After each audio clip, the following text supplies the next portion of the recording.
नमस्कार दोस्तों, स्वागत है आपका मेरे YouTube चैनल सेलर एंकर पे। दोस्तों ये वीडियो बहुत इंपॉर्टेंट है उनके लिए जिन्होंने प्री सी ट्रेनिंग ऑलरेडी कर ली है और उनके पास जॉब नहीं है।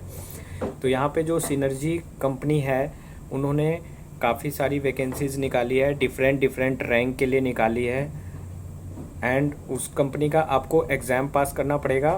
तो मैं आपको एक एक रैंक का एक्सप्लेन करूँगा कि कौन कौन सी रैंक में इन्होंने वैकेंसीज़ निकाली है। तो वीडियो को बहुत ध्यान से देखिएगा एंड उन ज़रूरतमंदों को शेयर कर सकते हैं आप जिनको रियली जॉब की ज़रूरत है। पब्लिक पूछती है मेरे से कि सर हमने ट्रेनिंग कर ली पर जॉब नहीं मिल रहा, पर यहाँ पर आपको अपना स्किल दिखाने का मौका है। अगर आपने ट्रेनिंग में मन लगा के पढ़ा है, ट्रेनिंग अच्छे से की है, तो डेफिनेटली आपको जॉब मिल जाएगी, बिकॉज़ ये अच्छी अपॉर्चुनिटी है।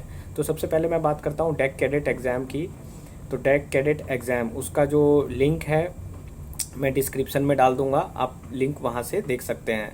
तो ये eligibility for 12th qualified candidate should have born after 1 जनवरी 1999, मतलब 1 जनवरी 1999 के बाद उसका जन्म होना चाहिए। Should have scored 60% in physics, chemistry and mathematics in class 12th, मतलब समझे आप, जो 60% इंडिविजुअली होने चाहिए फिजिक्स केमिस्ट्री मैथ्स में क्लास 12th में। Should have scored 60% overall aggregate in class 12th and 50% marks in English.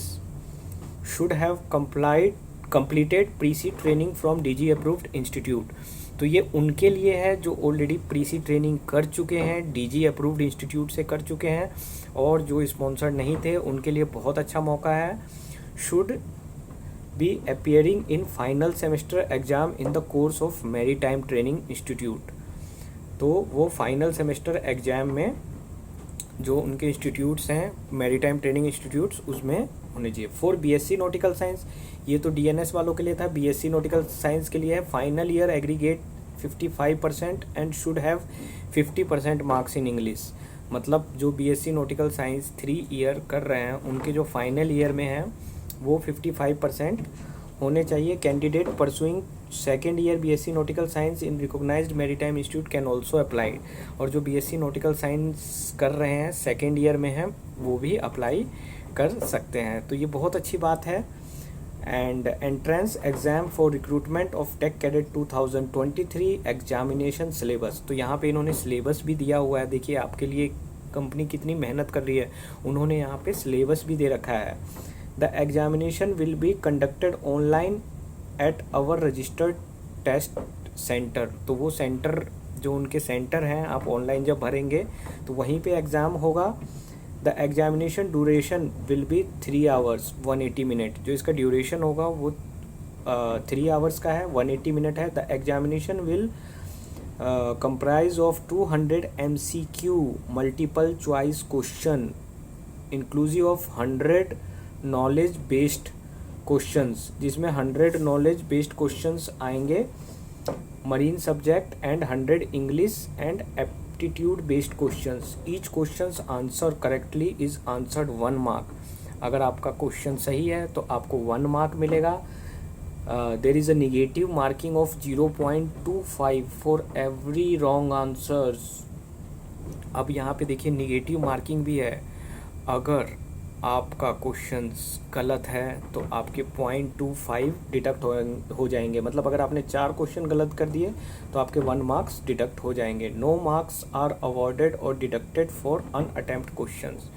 तो यहाँ पे जो आपने अनअटेम्प्ट, मान लो कोई क्वेश्चन छोड़ दिया है तो उसका कोई डिडक्शन नहीं होगा। तो यहाँ पे इन्होंने टेस्टिंग एरिया ऑफ नॉलेज दिया है, terrestrial navigation, knowledge of navigation, instruments navigation, charts, light, shapes, sound signal, concept of time, position, fire safety, knowledge of basic fire fighting equipment, basic cargo work, basic term associated with stability, understanding of common term associated of ships, metrology. ये सारा इन्होंने syllabus दिया है। Question subject knowledge area will be from approved syllabus of TNS BSc nautical science. अब देखिए सारा syllabus का है, जो जो आपको पढ़ाया है, अगर आपने अच्छे से पढ़ा है तो आराम से आप क्वालिफाई कर सकते हैं।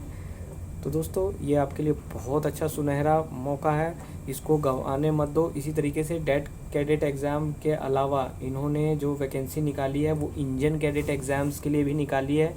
इंजन कैडेट एग्ज़ाम के लिए क्या है, शुड हैव बोर्न आफ्टर 1 जनवरी 1997। वो 1997 के बाद बोर्न होना चाहिए, जैसे उसमें 99 था, इसमें 2 ईयर का रिलैक्सेशन है। 97 के बाद बोर्न होना चाहिए। Should have scored 60% in physics chemistry maths in class 12। Should have scored 60% in overall aggregate in class 12। In case of diploma in marine engineering should have aggregate 60% होने चाहिए। Should be in 3rd year और appearing in final year of marine engineering at pre-sea training in a maritime training institute, have completed the marine engineering course, also should have 50% aggregate in 3rd and final year। मतलब जो marine engineering कर रहे हैं तो उनके लिए है, उनके लिए बोला गया है। तो यहाँ पे ये काफ़ी अच्छी अपॉर्चुनिटी इन्होंने निकाली है। तो दोस्तों इस अपॉर्चुनिटीज़ को आप मत गंवाइए एंड मैं तो कहता हूँ आप भर दीजिए। फिर इन्होंने जीपी रेटिंग के लिए भी निकाला है। जीपी रेटिंग के लिए जो है शुड हैव बोर्न ऑन और आफ्टर ऑन और बिफोर 1 जनवरी 2005। तो जीपी रेटिंग वालों के लिए भी है, पैटर्न सेम है, 3 आवर का टेस्ट है एंड 180 मिनट्स का टेस्ट है। सेम वही पैटर्न है। टोटल क्वेश्चन 200 आएंगे, सही क्वेश्चन 1 मार्क्स, गलत क्वेश्चन 0.25। तो सबका फिर इन्होंने ट्रेनी जीएस का भी निकाला है। अब देखिए मज़े की बात, जिन्होंने ट्रेनी जीएस का कोर्स भी कर लिया और जिनकी जॉब नहीं लग रही उनके लिए भी निकाला है।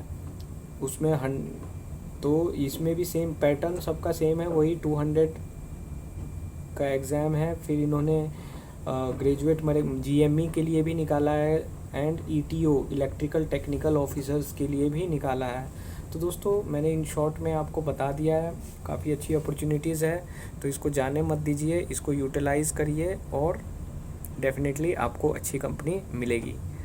Good bye. अपने उन फ्रेंड्स को ज़रूर शेयर कर दीजिएगा जिनको इस जॉब की ज़रूरत है। Thank you, all the best for your exams. Bye bye.